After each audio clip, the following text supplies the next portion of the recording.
Hey there, Carb Dodgers. So, should you weigh in daily, weekly, monthly, or not at all when you're tracking your weight loss journey? This seems to be one of those subjects that everyone's got an opinion on. As someone who has lost a significant amount of weight and has maintained it over a long period of time now, I thought I'd weigh in on the subject. So what gets measured gets managed. It's one of those well-known sayings in the business world, but I think it definitely applies to weight loss too. Yes, of course, some people do manage to lose significant amounts of weight without ever setting foot on some scales, but I think most of us need a little bit more help than that. So I'm a daily weigher, and my morning routine looks like this pretty much every morning. I get up, I go into the bathroom, I use the toilet, I strip naked, I stand on the scales, and then I get in the shower. And I've done that pretty much every day without fail since starting my weight loss journey back in February 2016. So I do want to discuss the pros and cons of weighing in every day versus weighing in weekly or monthly or some other pattern. But first I want to cover whether we should be actually weighing in at all. So it's pretty common for bathroom scales these days to measure body fat. And they do that by measuring the resistance across your feet. How accurate is it? Okay, so this morning I weighed in on these scales at 6 o'clock and 8 o'clock. And the only things I did between 6 o'clock and 8 o'clock was drink a cup of coffee and a glass of water. And my body fat apparently went up by 2 kilograms in that time. So here's the problem. It's just an estimate of your body fat. It's not actually directly measuring your body fat. How could it? And there are a number of things that seem to skew the results you get off these. So the first one is your hydration. We know hydration affects the resistance within the body, and the more you drink or the more dehydrated you become, the results on here are going to change. Similarly, I know that if I go and exercise, the results before exercising and after exercising are going to be significantly different. And actually that 2 kilogram change in body fat, well, that's a minor one. I've had changes up to 5 kilograms within a day. These estimate your body fat percentage, but they actually measure your weight. And these scales are remarkably accurate for measuring weight. Ideally, we'd be measuring our body fat rather than our body weight, but in practice, that's really difficult to do. Certainly one of the best ways of getting your body fat measured is via something called a DEXA scan, which you may have heard of because we use it medically to measure bone density, but it's not really convenient. You'd have to go somewhere to do it, and the nearest one to me is in London. You can get it done in most major cities around the world these days, and it's becoming more and more popular, but it's certainly not as convenient as hopping on your bathroom scales. But it's pretty accurate, and it does give you a really good breakdown of where on your body that fat is. So I wish I'd had a DEXA scan done at the beginning of my weight loss journey. That would have been really useful. I had one done last year and that really helped me, and I'm having another one done later this year to be able to compare it with last year's one. But yeah, they're expensive, they're inconvenient, and you can only have them, I think it's every 6 weeks. So it's not really a good option for most people for monitoring their fat loss. So yeah, it's far from a perfect option. That said, if you've got one close to you, you're at the start of your weight loss journey, and you've got plenty of cash, it's something you might want to think about getting done. It's really interesting to have that to compare to a later point. So there are slightly more advanced versions of these scales, and they've got a pull-out handle on them, which also measures electrical resistance across your hands, across your feet, and across your whole body. So those scales are quite a lot more expensive than these kind of scales, but a lot of gyms have got them as part of their equipment. My gym has, and I measured in the same time as I went for the DEXA scan last year, give or take a day or two, and the results were pretty close to each other, to be honest, probably within 2% body fat of each other. But again, I still wouldn't recommend weighing in on those kind of scales every day. I don't think they're that accurate so much as to be useful. So that brings us back to weight. Is weight a useful marker for fat loss? And I think it is, especially if you've got quite a lot of fat to be losing. You lose body fat much quicker than you gain muscle, and actually it can be really, really useful.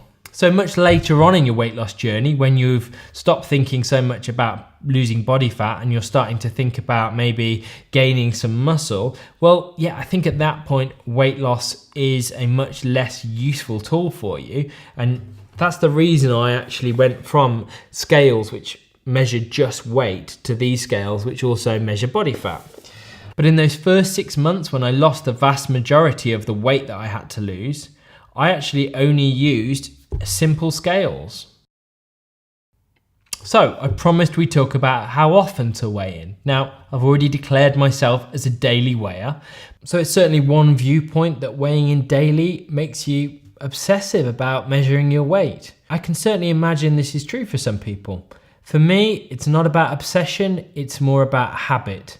We know that people who take medication on a weekly basis are far less likely to remember, whereas people who take medication on a daily basis are far more likely to remember. And you know, if you have body dysmorphia or an eating disorder, then I think that kind of an obsessive behavior is certainly really bad in those circumstances. But actually, I think if you're just someone who's really motivated to lose weight, then what's wrong with being really on it with measuring what you're trying to manage? And another commonly cited reason why people say you shouldn't weigh in on a daily basis is because it's just not useful. Your weight fluctuates too much on a daily basis. And that's true. Your weight does fluctuate on a daily basis. Purely aside from fat, you will gain or lose fluid on a daily basis because of the amount of salt you've taken in. Your levels of hydration. And for ladies, that fluid can fluctuate around the time of your menstrual cycle. But when you start carb dodging, and if you're doing it right, there will be far more days when you're losing weight on a day-to-day basis than when you're gaining them. And I think that can be really, really motivating. And I think weighing in on a daily basis teaches you so much about your body. You learn the effects that different things have on your body on a day-to-day basis, such as having a poor night's sleep, such as having quite a high salt consumption on the day before. One really important thing that I've noticed is that a day after I've done some strength training, my weight usually goes up. And I think that's probably due to the fact that I've damaged some of the muscles and they're getting swollen, so I'm retaining some fluid around those muscles. But I know that happens now, so it doesn't surprise me. You learn what happens if you have a bad day. For example, if you eat a particularly high carb meal, maybe a pizza or an ice cream or something like that, you learn the effect that has on your body because it can be reflected in your weight the very next day. You learn the effect of alcohol on your body. And it helps you identify your mistakes much, much quicker than if you're weighing in weekly. If you gain weight from one day to the next, it's very easy to think back and go, what did I do yesterday that might have caused this? And sure, you're not always going to find a reason, but I think most of the time you will actually. Whereas if you're doing that on a weekly basis, if you've gained weight, much to your surprise, then it's much harder to realize what's happened. So the time between what's gone wrong and seeing the effect of what's gone wrong is much shorter on a daily basis, and that just helps you learn quicker. And for my mind, that's been really, really useful. It's helped me get to know my body a lot better. So sometimes after you've had a really bad week, you might not want to stand on those scales because you pretty much know they're going to be higher. Sometimes it surprises us, but usually you're right when you predict those kind of things. And sometimes it can be really easy to avoid standing on the scales and just ignore them and say, no, I'll weigh in next week. But next week may never happen at that point. And at that point, you're off your diet. So weighing in daily for me is really good because if you're just into the habit of it, then you're more likely to jump on those scales every day. And whilst you're never really going to gain significant amounts of actual fat weight in a week, you may gain quite a significant amount of fluid weight. And that can be really disheartening, jumping on the scales and realizing you've gained 3 or 4 kilograms, 8, 10 pounds. And for some people, that's going to be enough to put them off the diet. So when you weigh in on a daily basis, those day-to-day gains that you might experience are never going to be as significant as over a week. And it's much easier to deal with. It's much easier to look back and say, well, I know why that's gone wrong. So I actually think that it's helpful in helping people stay on track with their eating plans. So I do think that measuring your weight on a daily basis can be a really, really useful thing for people. It's really helped me in my weight loss journey. It's something I intend to carry on doing, and I really wouldn't be put off by people's concerns, such as what we've discussed earlier. That said, you've got to do what's right for you. And if daily weighing isn't for you for the reasons we've discussed above, then that's absolutely fine as well. One thing I definitely encourage anyone to do is to experiment to find out what works for them and what doesn't. And if one particular method isn't working, then feel free to change it up to a different one. It's absolutely fine. You can change as often as you like. And so to finish off, there's just a couple of things I want to mention.